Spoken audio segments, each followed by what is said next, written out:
I have to know about the time that Henry spent with Cael Sanderson. Can you Oh tell the man. people what happened Yeah. there? Was Cael trying to steal him? What was going on there? That is one of the great mysteries of this documentary is when Henry was at the Olympic Training Center.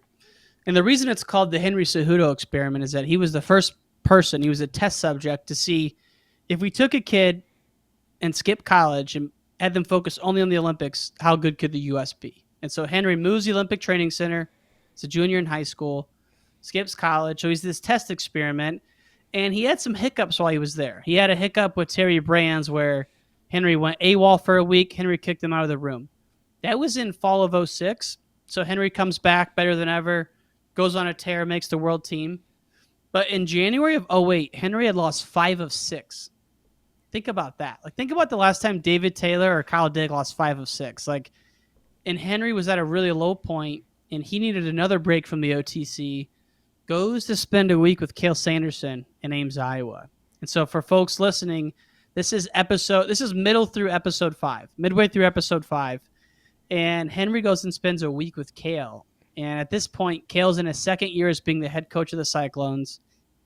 I was just talking to my buddy about it. I'm like, I don't know if Cael was recruiting him. I don't know if Henry could even wrestle still in college because he accepted some prize money. Or maybe just back in that era before the RTCs, it was just more common for guys to go train elsewhere. And I do think that was the case also. But yeah, so Henry goes and spends a week with Cael, learns this takedown he uses to win the Olympic finals in this week with Cael. So that's just another thing about this story is there's so many legends interwoven, and Cael's one of them. And that story was, I didn't know that was one of the things that happened in the interview. Henry mentioned it the first time. And I was how impactful was that? And I dug into it. And then the second interview, I really dug into it. I'm like, wait, so when was this? Was this '06? Was this '08? Like, when did you go see Cael? And yeah, it was a nice little story. I also want to know, at one point, Kevin Jackson says that there was a certain coach trying to lure Henry away from Terry Brands, but he wouldn't say who. Were you able to find out which coach that was? Was not able to.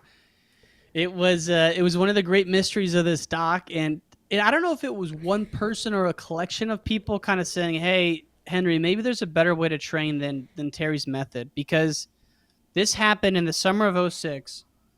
In June of '06, Henry makes the World Team Trial Finals, loses to Sammy Henson. Pretty amazing as a high school senior. And then he wrestles 3 weeks in a row and makes weight 3 weeks in a row. So he goes to the World Team Trials, loses to Sammy Henson in the finals. Next week goes to the Pan Ams, wins it. Next week goes to the Junior World Trials, wins it. Fourth week goes to Dagestan, gets absolutely demolished, doesn't do well at all. And so he made weight 4 times in 4 weeks in 3 time zones. And so this whole summer, Henry's kind of getting burnt out, and people are saying, hey, maybe you're training too hard, maybe being around Terry's limiting your ability. And so what you're talking about is Angel Cejudo, Terry, and Kevin all said the same thing, that, yeah, during that summer of '06, in the lead up to Henry going AWOL, there was some doubts around if Terry was the best man to get him there. And in the end, we saw that he was. But yeah, there was some doubts, though. Thanks for watching this clip brought to you by Barbarian Apparel. Scroll down, click the link, and check out what they can do for you and your team. Check out Barbarian Apparel for all your custom team apparel needs. If you want the rest of this video, please check out our Patreon for $3.99. Thanks for watching.